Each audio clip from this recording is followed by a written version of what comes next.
So I'm actually pretty good at it. I just spent the last like 10 minutes doing this video and I had to redo it because the mic wasn't registering, which is great.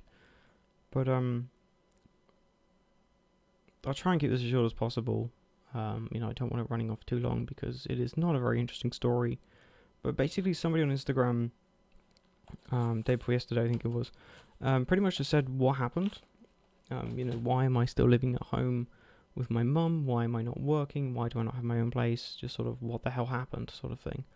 I did say, do they want the short story? And they said no, I would prefer the longer version. So I won't say names. They'll watch the video anyway. But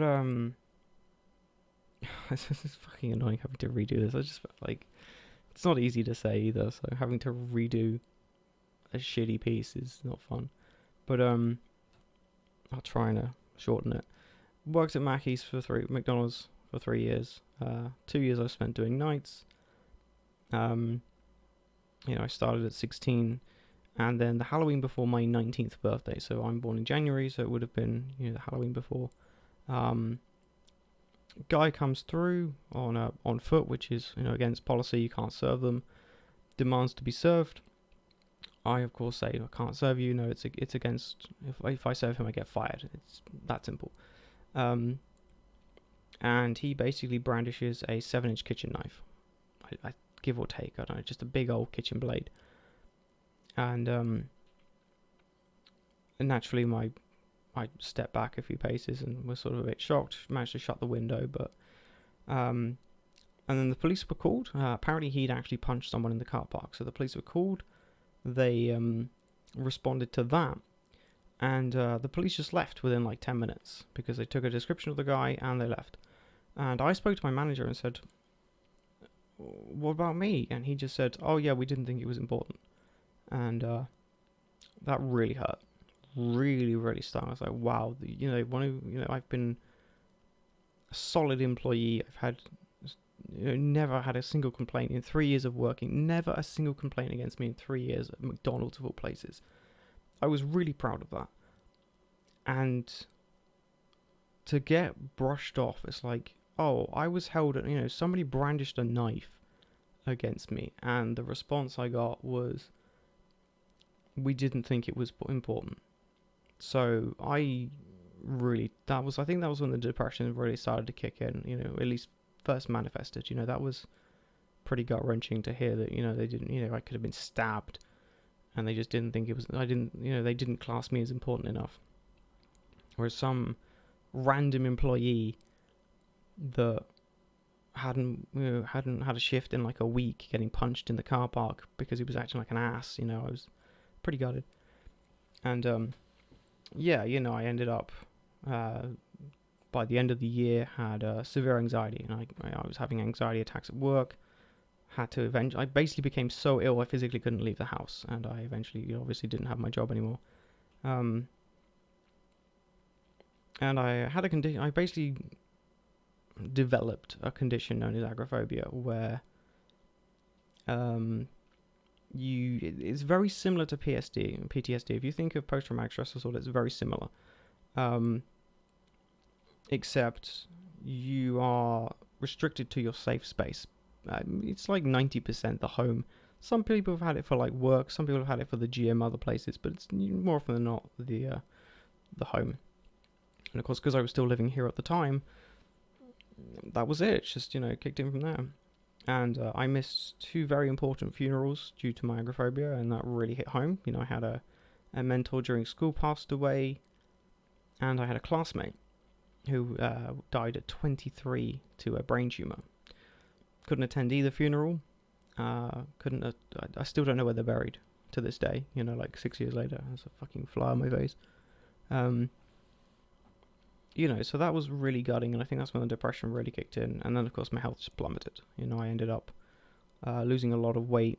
My diet was just microchips, like a box of microchips a day.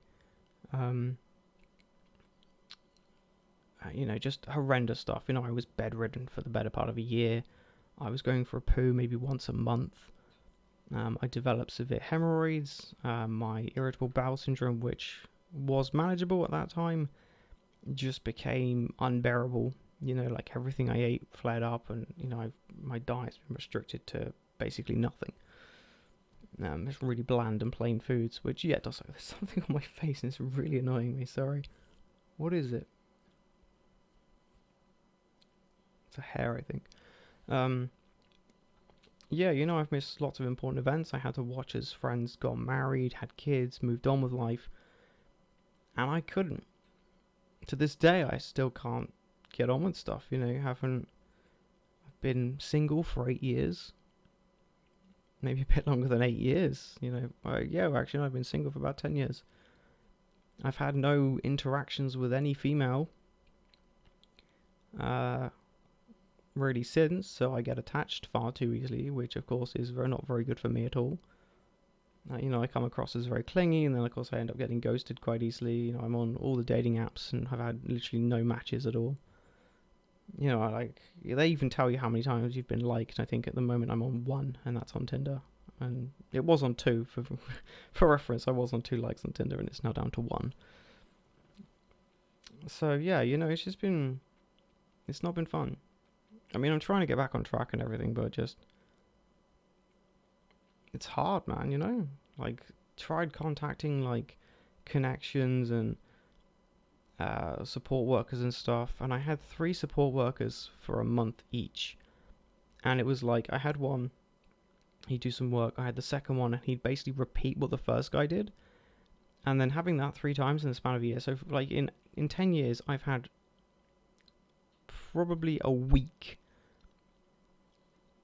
I've had probably 24 hours, probably about 18 hours of actual help with a social worker, because I'd see them for about an hour once a week. So we're talking maybe 9 hours, maybe 12 if I'm lucky, maybe 12 hours of help with a social worker. And the mental health team just said, "You're not our problem anymore, you're too complicated." Connection said exactly the same thing, and they sent me back to somebody else, and they've all brushed me aside basically. Even Spectrum, who I recently got in touch with, have basically discarded me from their care. So I'm having to do a lot of stuff on my own, which is of course very taxing. It's very stressful. I don't know what I'm doing. I'm literally just guessing for most of this. I just don't know. I miss so much of life that I'm just I have no idea anymore. And it's just been difficult. It's still really difficult. That's why I'm active on social media. I started the live streaming, which has been pretty good. I got back into World of Warcraft, and I made some friends, joined a guild, joined a Discord voice chat thing, and that's really helped, having the social interaction. Of course I'm not seeing people face to face, but having the social interaction has really helped, considering I was pretty much a hermit for a very long time. Seeing maybe 2 friends once a week for an hour, if that. So, that really didn't help. And the streaming's obviously really helping with social interactions and stuff. And it's just I don't know. I'm just sort of in a weird place where, had I had the help, I wouldn't be in this situation. Had I had the help when I actually needed it, I would have been long gone. I wouldn't be in this situation at all. But where all the help services have just discarded me and just said, "Nah, not our problem anymore." I'm really struggling. So yeah, just living at home sucks. But I think that's everything. If anybody does have any particular questions, just drop me a message or something. Be it YouTube, Instagram. I might make a Facebook page regarding connecting the two, or even Twitter if you're over on Twitter. If you've got any questions or something, just drop a comment or a message. I'll answer them. Or I've even got an Ask FM villager, and if you want to make it an anonymous question, I like to keep that sort of thing, because you do get some interesting questions, politics and stuff, without needing a face, if you will. You can just guest, just completely anonymous and stuff. So yeah, I hope this answered the question about what the hell happened. I'm glad it's only about 10 minutes, but yeah. Oh well. yeah, so like I said, if you've got any questions or want some, maybe you're in a similar situation, you know, and you want to know what the best way to do is, drop me a message. I'll try to help. Like I said, I've not had very good experiences with help services, but maybe my own experiences can be of some assistance. But yeah. If you got this far, then thanks for sticking along for my very depressing story. But yeah, thanks a lot. See ya.